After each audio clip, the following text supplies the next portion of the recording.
नमस्कार, करेन्ट न्यूजमा यहाँलाई हार्दिक स्वागत छ। म प्रकाश गिरी। करेन्ट न्यूजमा हामी कुनै पनि विषयवस्तु उठान मात्रै गर्दैनौँ, यसको चिरफार अनि विश्लेषण पनि गर्ने गर्दछौँ। माइती घर मण्डलामा पुगेर स्वयं गृहमन्त्री रामबहादुर थापा बादलले अहिले जेलमा रहेका रेशम चौधरीलाई रिहाई गर्नु पर्यो भनेर माइकिङ गरेका थिए। स्वयं धरना बसेका थिए, नारा लगाएका थिए, असन्तुष्टि व्यक्त गरेका थिए। सरकारले अहिले उनकै बोलीलाई सुनेर भन्नुपर्छ, उनलाई नै संयोजक तोकेर रेशम चौधरी जसरी जेलमा परेका छन् त्यो आन्दोलन गर्ने थरूहरुसँग संवाद गर्नको लागि भनेर वार्ता कमिटी गठन गरिदिएको छ।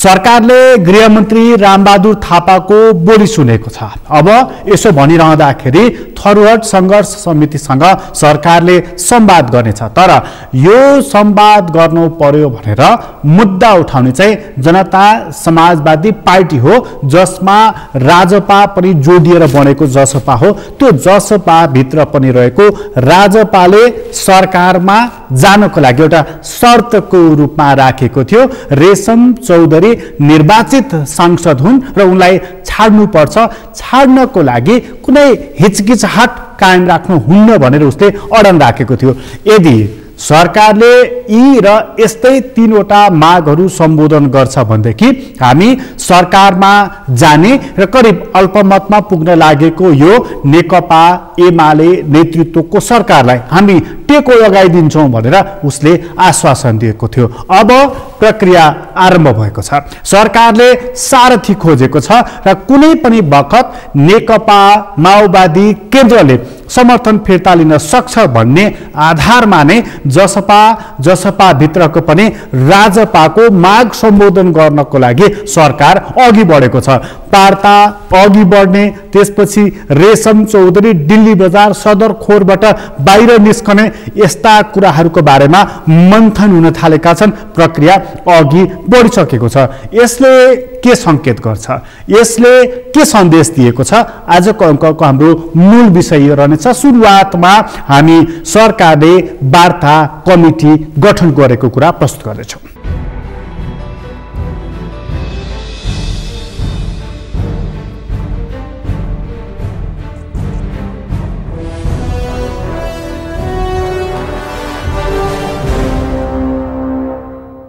थारू कल्याणकारी सभा, थारूहट, थारूवान संयुक्त संघर्ष समिति र केन्द्रीय आन्दोलन परिचालन समितिले राखेको 19 विधि माग सम्बोधन गर्नका लागि नेपाल सरकारले माननीय गृहमन्त्री रामबहादुर थापाको संयोजकतामा सम्माननीय प्रधानमन्त्रीका राष्ट्र सल्लाहकार डाक्टर राजन भट्टराई र पूर्व सांसद भगवती चौधरी सदस्य हुनुभएको 3 सदस्यीय वार्ता टोली गठन गरेको छ। यो वार्ता टोली गठन हुनुसाथ तुरुन्तै आजैबाट सम्बन्धित थारू कल्याणकारी सभासँग वार्ता बस्ने पनि म यहाँ बीचमा सार्वजनिक गर्न चाहन्छु। नेपाल सरकार सबै प्रकारका हिंसात्मक गतिविधि, द्वन्द्वमा रहेका सबै कुरोको अन्त्य गरेर नेपाललाई शान्तिपूर्ण देश, नेपाल समृद्ध देश, नेपाल सुखी नेपाल देश बनाउने अभियानमा छ। त्यही अभियानको क्रममा सबै पक्षहरूलाई अब वार्ताद्वारा समस्या समाधान गर्ने र सम्बोधन गर्ने नीतिका साथ नेपाल सरकारले माननीय गृहमन्त्री रामबहादुर थापा बादलको संयोजकमा 3 सदस्यीय वार्ता टोली गठन भएको म सार्वजनिक गर्न चाहन्छु।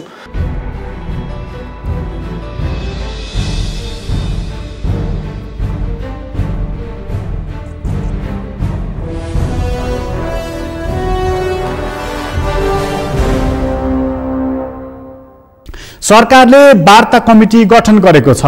प्रक्रिया अघि बढेको छ र यो प्रक्रिया अघि बढिसकेपछि रेशम चौधरीको सन्दर्भमा निर्णय लिनको लागि उसलाई कति घण्टा या कति दिन लाग्नेछ कुर्नुपर्ने विषय यति मात्रै बाँकी रहेको छ। कुर्नुपर्ने विषय यति मात्रै बाँकी छ, तर महन्त ठाकुरको नेतृत्वको टिमले प्रधानमन्त्रीसँग संवाद गरेर रेशम चौधरीको मुद्दा मूल मुद्दा हो र त्यो राजनीतिक आन्दोलन थियो र त्यो राजनीतिक आन्दोलनमा अपराधी सर कसैलाई जेलमा थुनामा राख्नु ठिक छैन, उनको मूल भनाइ यही रहेको थियो। त्यसैले गर्दा थरुवाट आन्दोलन र त्यो आन्दोलनबाट पीडित भएका व्यक्ति हुन् रेशम चौधरी भन्ने उनीहरूको भनाइरहेको थियो। मुद्दा अघि बढेको छ, वार्ता सुनवाई संवाद पनि अघि बढेको छ। सँगै जसपाको एउटा भङ्गालोले त्यो थरुवाट आन्दोलनमा र त्यही क्रममा पक्राउ परेका मुद्दा लागेका मानिसहरूलाई पनि छाडिनु पर्दछ भन्ने अर्को पनि माग राखेको थियो। संविधान संशोधनको मुद्दा उसको अर्को मूल मुद्दा बनेको छ। सरकारमा प्रवेश गर्ने भर्याङ उसले खुल्ला गर्दै गएको छ। जसपाको नेतृत्व गरिरहेका महन्त ठाकुरले चाहिँ मुद्दा अघि बढे सरकारमा जान कुनै कठिनाइ नभएको प्रतिक्रिया दिइसकेका छन्।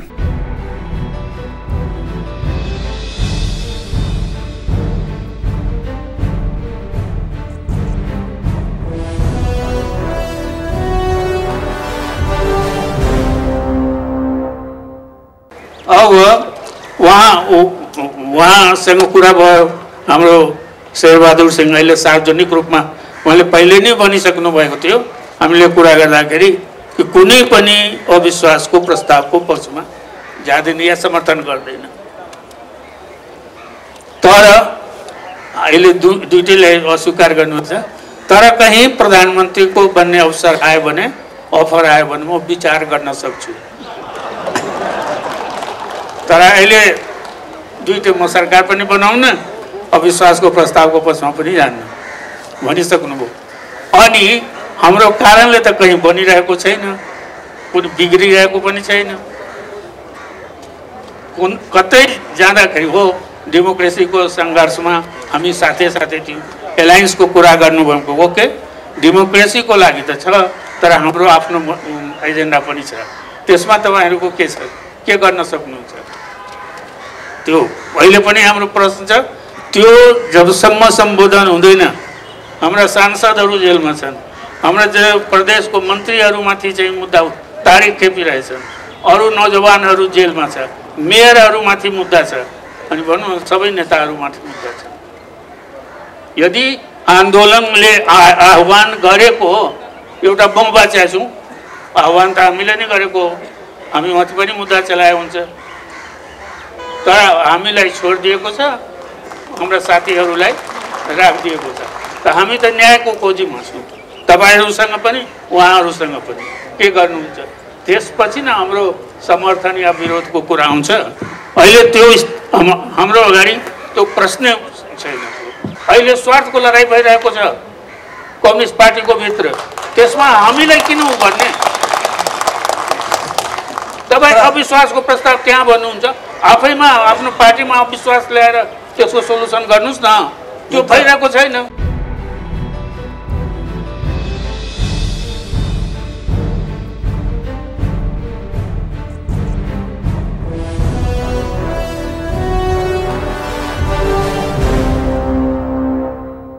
सरकारले सारथी खोजेको छ। उसलाई थाहा छ कुनै पनि बखत रुष्ट भएको माओवादी केन्द्रले समर्थन फिर्ता लिन सक्छ भनेर।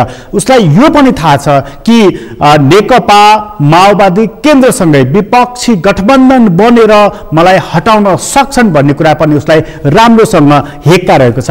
यसै कारणले सरकारले आफू मजबुत हुने वातावरण निर्माण गर्न थालेको छ र अविश्वासको प्रस्ताव आउनुभन्दा अगाडि नै सरकार आफू बलियो भएर बस्न थालेको छ। सरकार बलियो हुनुको मतलब उसले सरकार अझै 2 वर्ष यसले काम गर्ने वातावरण निर्माण गर्ने हो। तर यो गरिरहँदा विपक्षी मोर्चामा खलबली मचिनेछ र त्यो विपक्षी मोर्चाले कस्तो खालको रणनीति अख्तियार गर्नेछ त्यो हेर्नुपर्ने विषय छ। तर अहिले सरकार कम्फर्टेबल जोनमा रहेको कुरा प्रष्टैसँग देखिन थालेको छ।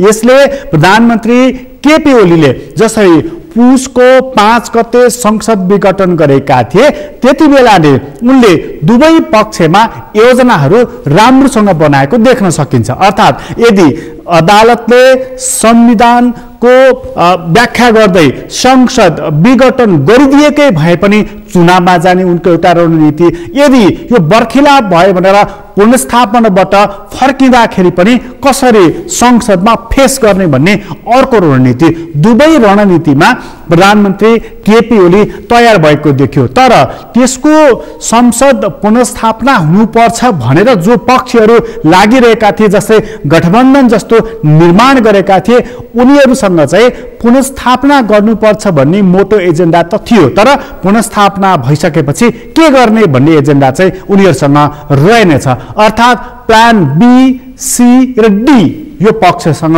नहुँदाखेरि नै आज राजनीतिक रूपमा केपी ओली बलियो हुँदै गएका छन्। तर कति समयको लागि? साँच्चीकै अहिलेको सत्ताको दाउपेचमा केपी ओली बलिया देखिएका छन्, तर के उनलाई यो सत्ताको कवचले कहिलेसम्म साथ दिन्छ होला त? उनी कहिलेसम्म, अर्थात् उनको रणनीतिले कहिलेसम्म काम गर्छ होला त? हामी यी कुरा लिएर एकछिनपछि आउनेछौँ। अहिले छोटो विश्राम लिँदैछौँ।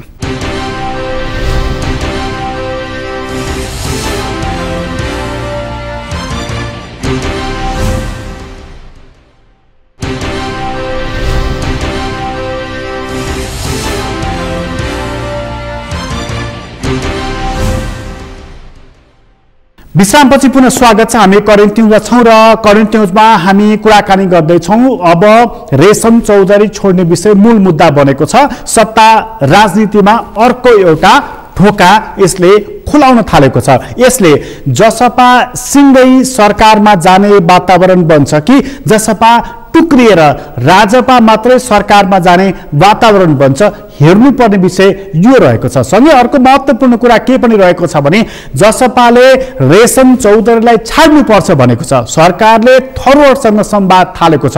यसको मतलब उसले थरुवाटसँग संवाद गरेर राजपालाई पनि तेजोबध गर्दैछ। अर्थात् मूल मुद्दा थरुवाटमा छ, तिमीहरू किन जान्ने भन्ने प्रकृतिको उसले सन्देश र सङ्केत यो पनि दिइराखेको छ।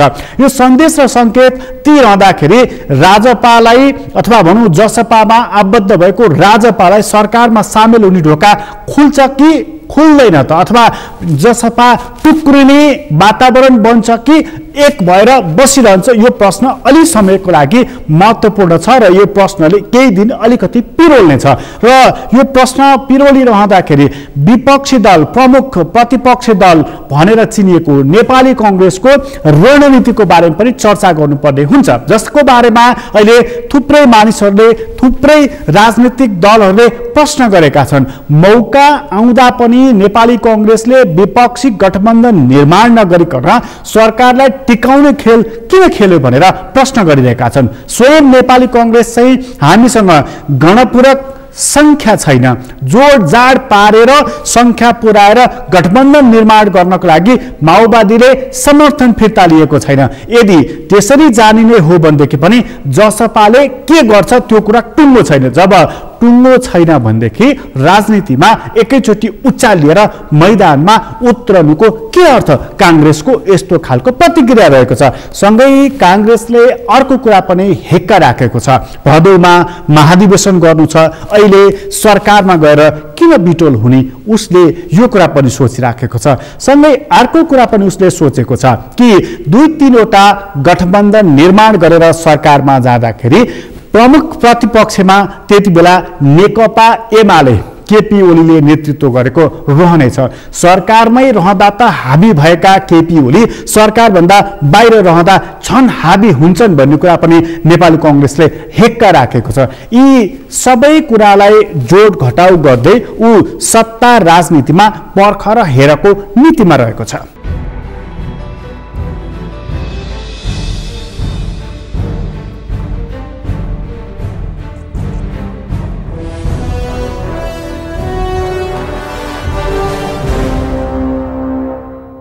मैले देखेको प्रधानमन्त्रीलाई 76 को 2 मा बसिराख्न मन छैन।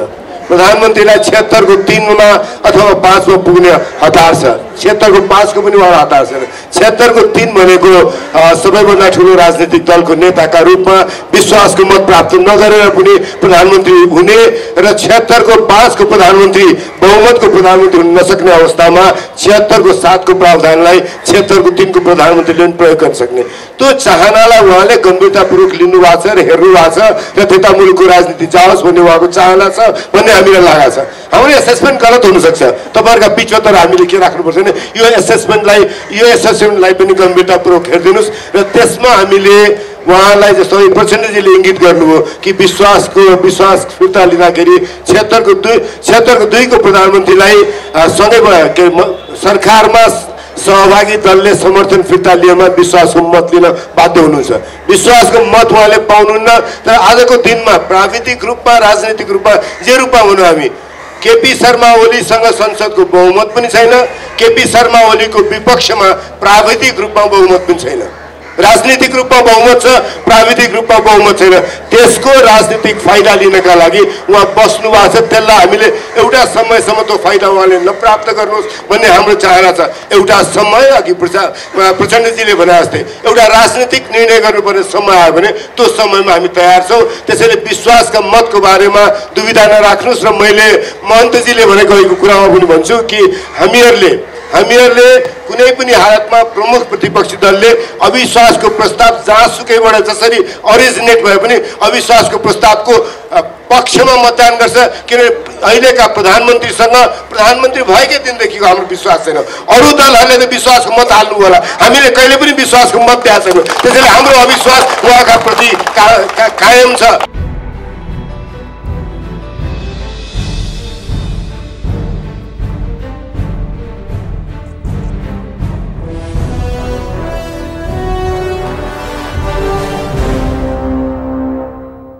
कांग्रेस पर्खर हेरको नीतिमा छ। उसलाई विश्वास थिएन जसपाप्रति र अहिले वार्ताको ढोका जसरी खुलेको छ उसको शंकालाई यसले बल पुर्याएको छ। अर्थात् स्वाभाविक गठबन्धन नेकपा एमालेको जसपासँग हुन थालेको छ। त्यस मध्येको पनि राजपाको भङ्गालोसँग उसको मनमुटु मिलिराखेको छ। एजेन्डाहरू मिले सरकारमा जान्छौँ भनेर राजपाले भनिसकेको छ। यो अवस्थामा अब सरकार निर्माण गर्ने थलो भनेको संसद हो र त्यो संसदले यी चीजहरूको काम कसरी अगाडि बढाउँछ त? आज त प्रश्न छ संसदमाथि कि पुनर्स्थापना पछि यति लामो समय संसद चल्छ भन्ने कुरा स्वयं सत्तारूढ दलले पनि कल्पना गरेको थिएन। एकाध मिटिङ गरेर अधिवेशन अन्त्य गर्ने तयारी थियो, तर परिस्थिति बदलिएको छ। परिस्थिति यसकारण पनि बदलिएको छ कि प्रधानमन्त्री केपी शर्मा ओली र सभामुख अग्नि सापकोटा बीच 2 घण्टा संवाद भएको छ। विमतिको वातावरणलाई सहमतिमा ल्याउनको लागि कोसिस भएको छ। संसदमा एजेन्डाहरू कसरी प्रवेश गराउने भन्ने बारेमा पनि प्रवेशहरू भएको छ। संसद कसरी चलाउने भन्ने कुरा सभामुखको चासोको विषय हो, तर संसदलाई चलाउनको लागि मद्दत सरकारले गर्नुपर्छ। यस मानेमा सभामुखले केही सुझाव केही आग्रह पनि गरेका छन्। त्यो कुरा यहाँ प्रस्तुत गर्दैछौँ।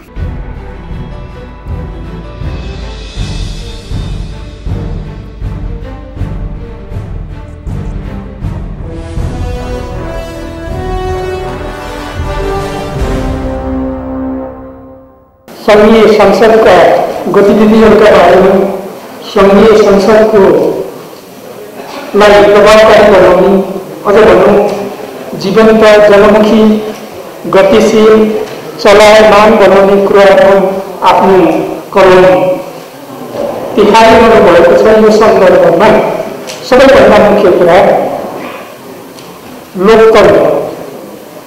लोकतन्त्र भन्ने कुरा हामीले प्रवचनमा धेरै सुनेका छौँ, भाषणमा धेरै सुनेका छौँ, मन्तव्यमा धेरै सुनेका छौँ। तर यो प्रवचन र मन्तव्य र सैद्धान्तिक विषय मात्रै नभइकन यो चाहिँ जीवन पद्धति हो। यो हाम्रो एउटा दैनिक जीवनमा व्यवहार गर्ने कुरा पनि हो। त्यसकारण मैले यहाँ जोड दिएर सुरुमै भन्न खोजेको कुरा के हो भने हामी लोकतन्त्रको पक्षमा कलम चलाउँछौँ भने हामीले हाम्रै जीवन विभागद्वारा अहिले तपाईँहरू जो अधिवेशन गर्दै हुनुहुन्छ यो अधिवेशनमा तपाईँहरूले लोकतन्त्रको अभ्यास त यस्तो पो हो भनेर उदाहरण प्रस्तुत गर्नुहुनेछ र वास्तवमा हामीलाई गर्व लाग्छ। नेपालमा तपाईँ हेर्दै जानुभयो भने हाम्रो आफ्नो मौलिकता छ, आफ्नो विशेषता छ। अन्तिममा गएर नेपालीहरूमा यो अतिलाई अस्वीकार गर्ने एउटा चाहिँ महान विशेषता छ, त्यो मौलिकता छ।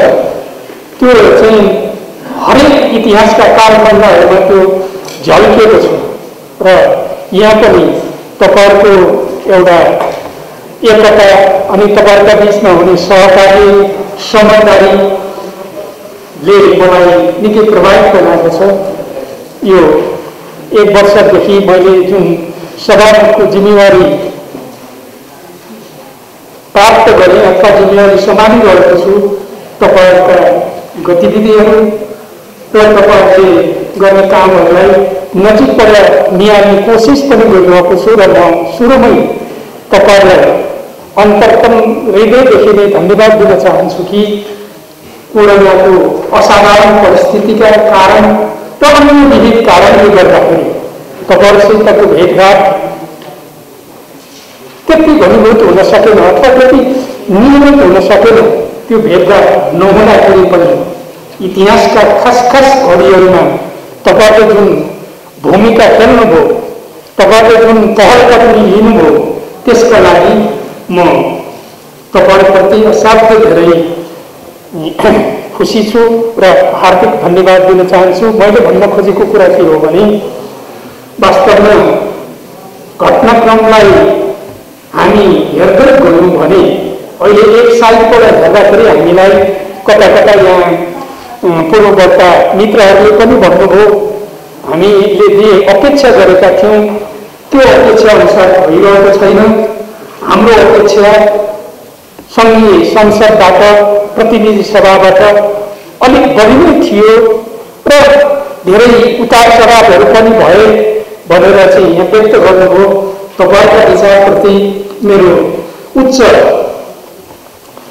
सद्भाव छ, तर पनि मेरो भनाइ कहाँनिर छ भने वास्तवमा यो समाज विकासका क्रममा उतार चढावहरू, घुम्ती मोडहरू अनि त्यसपछि कहिलेकाहीँ त एकदम ठुला ठुला बहसहरू पनि सृष्टि हुन्छन्।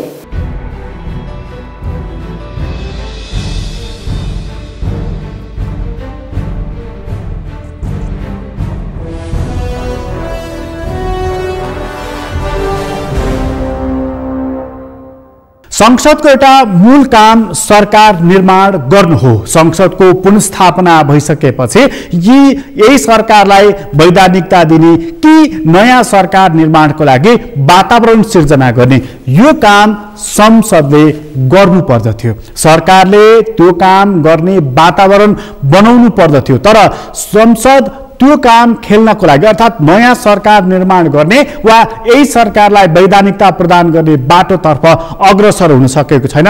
यसो भनौँ संसद जीवन्त हुन सकिरहेको थिएन।